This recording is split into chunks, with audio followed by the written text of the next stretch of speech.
Good morning, Recovery Fitness. It's been a while, but I wanted to jump on. Life's going pretty good, but I wanted to talk about what helps keep life go pretty well for me, and that's steps 10, 11, and 12. The program of action, the program of maintenance, where I do it every single day. And so certainly step 10 is the first part of that I do every day. And step 10 is, to clean house, to continue to clean house, to continue to watch out for my selfishness, my fear, my dishonesty, my self-seeking motives.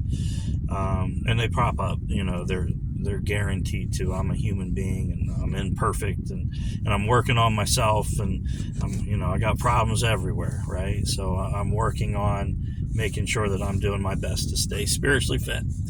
So, like I said, step 10, continue to watch out for selfishness, fear, dishonesty, and resentment. And then when they crop up, I, ask God to remove them. I get in touch with God. God, if these don't serve you, please remove them from me.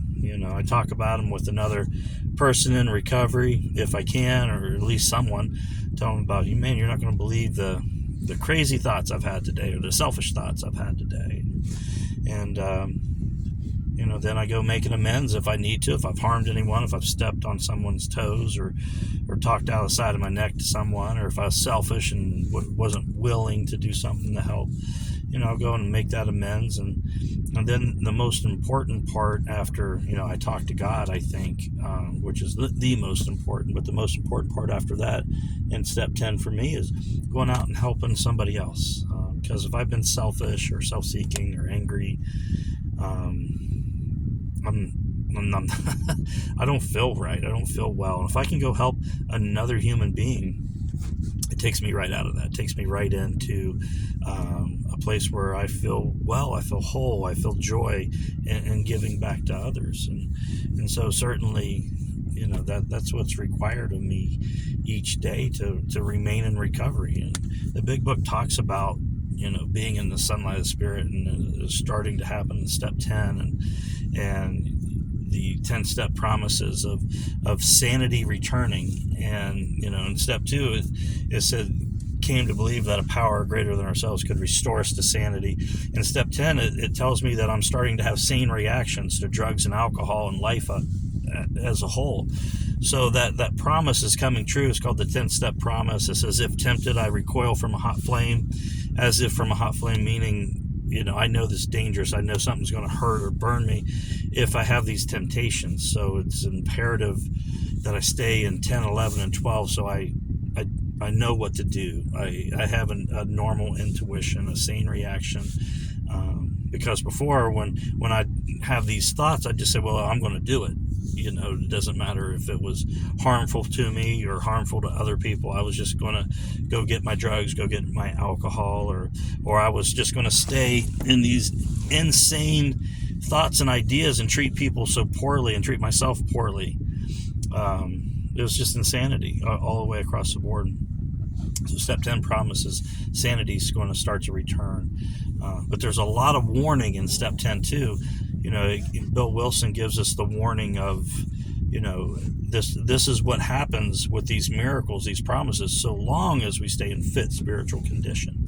And so we have to remain there. Otherwise, we start slipping back into that problem of problem 1 very quickly. I know I do. If I don't wake up and pray in the morning and check myself, clean house throughout the day and pray at night, then a couple of days go by and I'm really into myself and my thoughts and can't control them, and I'm just all into self, and the world's not suiting me very well, and I'm just trying to run the show. So one of my favorite lines in the whole book is, it says, what we really have is a daily reprieve contingent on the maintenance of our spiritual condition. And that's so true for me. When I'm spiritually unfit, that's when the intrusive thoughts come in. That's when anxiety comes in, depression comes in. It's where I might have those using thoughts again, or whatever. I get angry very quickly and very easily.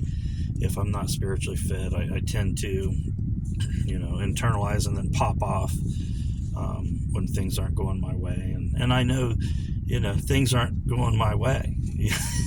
Things never go my way if I'm spiritually unfit, and that's what acceptance has taught me. I have things that I think should go exactly a certain way, and it's going to work out perfectly, and they never.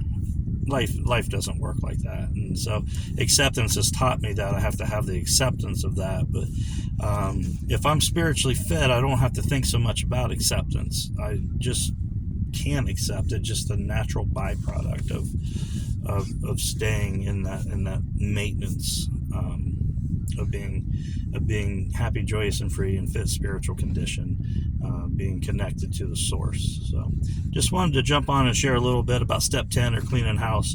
Continue to watch out for those defects of character that are in me, and for, quite frankly, they're in every human being, and I think they're kind of glaring when we're in recovery or suffering from addiction. So just wanted to share that.